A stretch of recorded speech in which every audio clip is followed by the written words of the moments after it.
Jemaat Tuhan Shalom, selamat pagi. Kami bersyukur karena bisa menyapa jemaat Tuhan lagi di kesempatan yang baru ini. Dan seperti biasa, kita akan mendengarkan firman Tuhan sebelum kita memulai hari kita. Dan di pagi hari ini saya ingin menyampaikan firman Tuhan dengan tema belajar dari disiplin.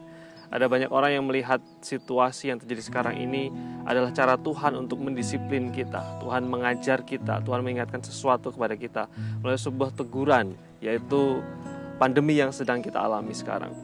Dari pengalaman ini apa yang bisa kita pelajari? Dari pengalaman ini kira-kira Tuhan mau menyampaikan apa? Firman Tuhan yang akan kita pelajari pagi hari ini akan kita baca dari Keluaran pasal yang ke-10 ayat 1 sampai dengan ayat yang ke-2.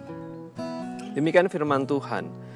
Berfirmanlah Tuhan kepada Musa, "Pergilah menghadap Firaun, sebab aku telah membuat hatinya dan hati para pegawainya berkeras, supaya aku mengadakan tanda-tanda mujizat yang kubuat ini di antara mereka, dan supaya engkau dapat menceritakan kepada anak cucumu bagaimana aku mempermain-mainkan orang Mesir dan tanda-tanda mujizat mana yang telah kulakukan di antara mereka, supaya kamu mengetahui bahwa akulah Tuhan." Saudara yang terkasih dalam Tuhan Yesus Kristus, ini adalah sebuah rangkaian peristiwa yang terjadi sebelum bangsa Israel akhirnya diizinkan keluar oleh Firaun. Kalau kita membaca dari pasal 7, pasal 8, lalu kemudian terus menerus kita membaca tentang tulah yang silih berganti Tuhan hadirkan. Ada yang hadir melalui fenomena alam, ada yang hadir melalui binatang, ada yang hadir melalui penyakit dan berbagai macam hal yang terjadi. Lalu kemudian di dalam pasal yang ke-10 ayat yang ke-14 berkata bahwa tulah hukuman kedahsyatan itu adalah kedahsyatan yang belum pernah terjadi sebelum maupun sesudah pengalaman yang dihadapi oleh bangsa Mesir pada waktu itu. Pertanyaannya adalah mengapa Tuhan yang Maha Kasih menimpakan penghukuman kepada umat manusia dalam teks ini bangsa Mesir? Mengapa Tuhan yang Maha Kasih, yang penyayang itu tidak menunjukkan pengampunan lalu kemudian belas kasihannya seolah-olah seperti itu? Teks tadi mengatakan bahwa Tuhan berbuat seperti itu. Tujuannya adalah untuk menunjukkan keperkasaannya, menunjukkan kuat kuasanya, tetapi juga supaya pengalaman itu menjadi pengalaman bagi generasi berikutnya. Tuhan mengadakan berbagai macam tanda-tanda ajaib supaya bangsa Mesir tahu bahwa Tuhan yang disembah oleh bangsa Israel adalah Tuhan yang kuat, Tuhan yang perkasa, Tuhan yang berdaulat. Tetapi juga menunjukkan kepada bangsa Mesir maupun bangsa Israel supaya mereka menceritakan kepada generasi-generasi sesudahnya bahwa Tuhan berkuasa.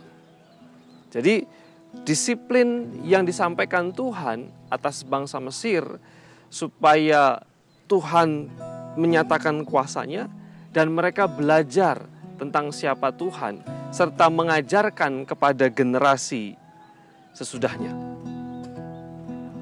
Pelajaran yang bisa kita ambil, hal buruk, lalu kemudian kemalangan, lalu kemudian disiplin dari Tuhan, mungkin juga bencana atau juga pandemi ini, kita bisa belajar untuk menyadari tentang siapa Tuhan dan siapa kita.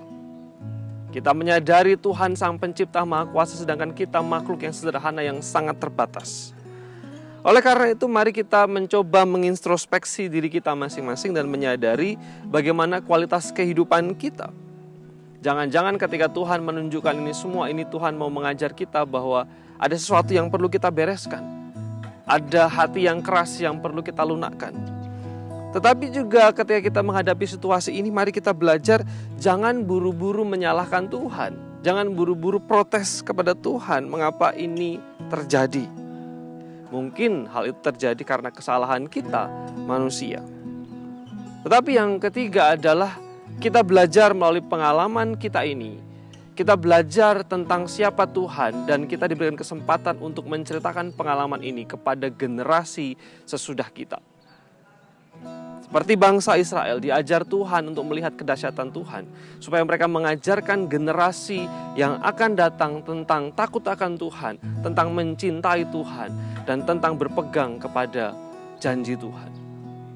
Bila firman Tuhan ini menolong kita semua untuk menyadari, menginsafi tentang siapa diri kita dan menyadari siapa Tuhan, tetapi juga belajar tentang bagaimana diri kita di hadapan Tuhan. Bahwa Tuhan punya rencana dalam setiap disiplin yang Tuhan kerjakan dalam kehidupan kita. Puji Tuhan, mari kita berdoa jemaat yang terkasih. Bapa di surga, dalam nama Yesus, terima kasih kami mengucap syukur karena Tuhan mengasihi kami, memberkati kami dan memberikan kami kesempatan untuk merenungkan firman Tuhan. Bila firman-Mu ini menolong kami untuk terus hidup berpegang kepada ajaran-Mu dan sumber pengharapan, yaitu firman-Mu. Terima kasih, berkati kami dalam segala aktivitas kami di sepanjang hari ini. Dalam nama Yesus kami bersyukur dan berdoa. Amin.